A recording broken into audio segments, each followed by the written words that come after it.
Ce samedi 10 octobre 2020, Laurence Boccolini retrouvait les téléspectateurs de France 2 en prime time pour présenter l'émission Les comiques préférés des Français.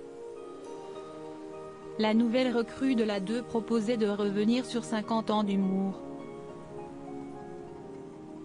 Une danse de bienvenue en amorce de l'émission, Laurence Boccolini a assuré une chorégraphie avec les danseurs pour son tout premier prime sur la chaîne publique, avant d'expliquer avec humour que les hommes auraient normalement dû la porter pour ce numéro, et que l'excuse de la distanciation sociale avait bon dos. Puis, de nombreux humoristes comme Pierre Palmade ou encore Anne Roumanoff, se sont produits sur la scène du Palais des Sports, Dôme de Paris. Les différentes personnalités ont amusé de 53 millions de Français, soit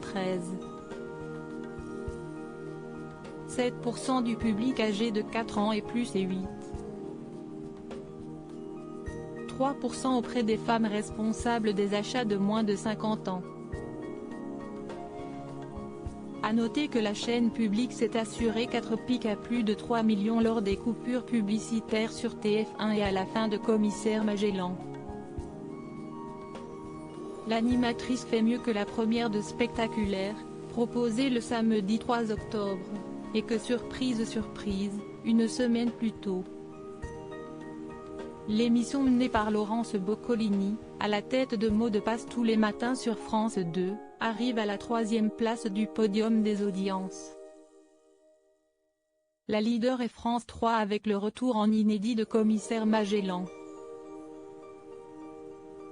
Incarné par Jacques Spiessé, l'enquête a tenu en haleine 4,01 millions de Français, soit 19,5% de part de marché. La finale de la 7e saison de The Voice Kids sur TF1 arrive à la 2e place avec 3,96 millions de mélomanes, représentant ainsi 22,1% du public âgé de 4 ans et plus. Laurence Boccolini, un succès en matinée tous les matins, Laurence Boccolini est à la tête du jeu Mots de passe, sur France 2. L'animatrice assure un beau succès d'audience, et a même signé un record d'audience le mardi 29 septembre 2020.